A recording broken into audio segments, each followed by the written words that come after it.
Tim Williams is with us. Hi.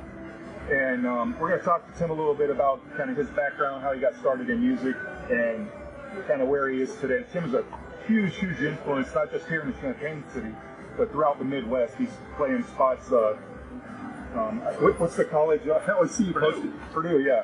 Huge influence down around Purdue. Big name for it. So I want to say thanks for doing a little interview with us today, Tim. Give us a little bit of an early start for Tim Williams, like maybe a first memory of mixing a couple songs at a gig. Well, I learned to mix on turntables and analog vinyl because I was doing that existed then. And the first track I learned to mix was raw bass. It takes two. Did you have pitch control? Yes. Yes, we had pitch control. Cosmo mentioned he didn't have pitch control. Yeah, yes. The Technics turntables had pitch control then. I will just say I have been playing for 28 years like that. Nice. Yeah. So you're doing a little bit of raw bass, and that general like first kind of start for you, was that basically developed around a specific genre, or did you just find yourself saying, okay, I like a certain group of songs, that's what I'm gonna play? Because of growing up in Lafayette, it didn't have the other influences for exposing me to music that I ended up liking, so I had to do a lot of research and find myself. The internet didn't exist then. But I enjoyed it. It gave me a good lesson, and I still do that to this day. But that's where I discovered developmental house music and everything since beyond that. Was there a DJ you heard somewhere you were like, oh, this is changing everything?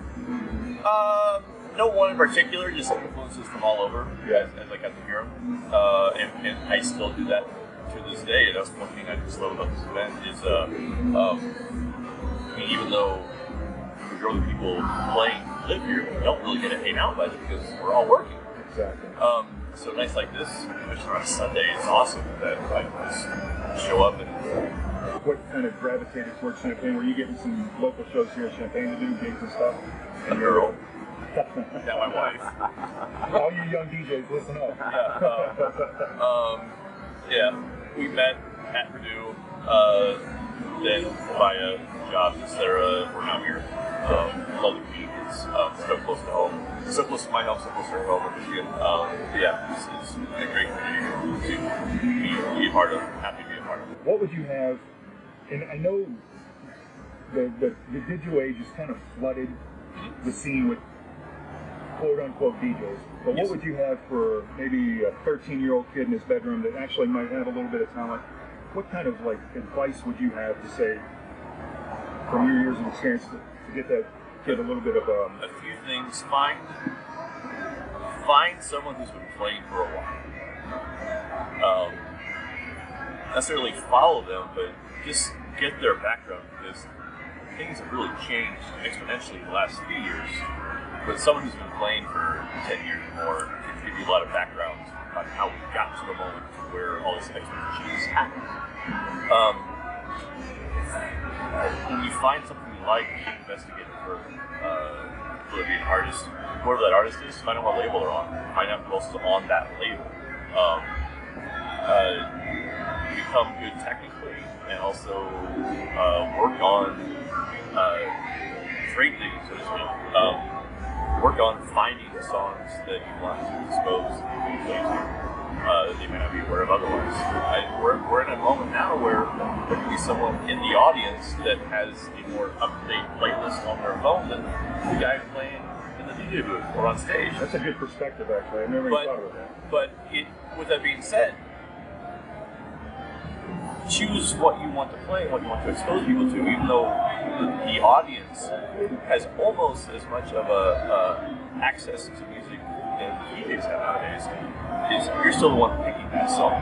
You're only listening to one song at a time outside of what you're mixing, but put more emphasis on what you're choosing to play, because anybody can play now. Kind of a singular voice attitude. Right. Find what makes you tick. Find the songs that make the hair on your arm stand up. That's good advice. And then try to expose that to everybody else. Yeah, good advice. I just want to explore this a little bit further. You're talking about like exponentially things have changed.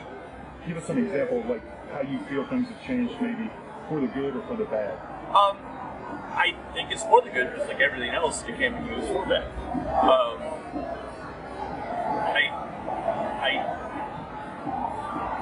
My only complaint of DJs in general is that they're lazy.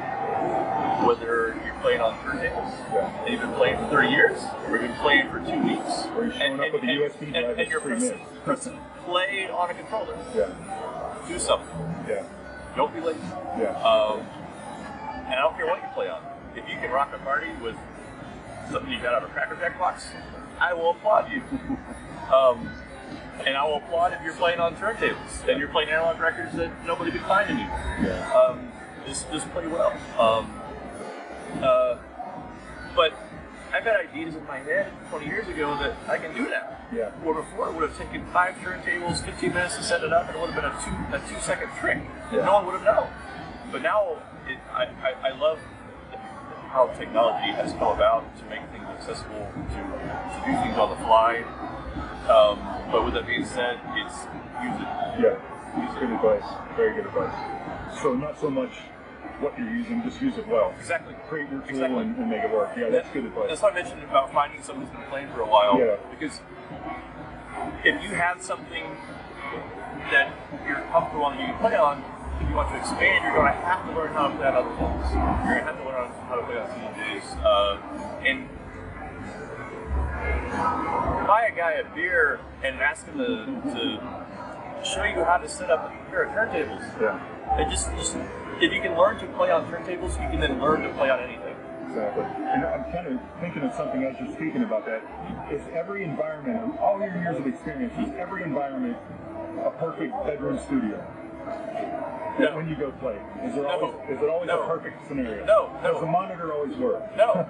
So learn how to play with other things and other setups, because it's going to happen. I think that's advice I always love hearing. And then after years of experience, you start to realize that you have to create some versatility. Until you're getting 6 figures to play a show, you got to learn how to play on stuff, and don't be the guy that has a gig that you can't play because you don't know how.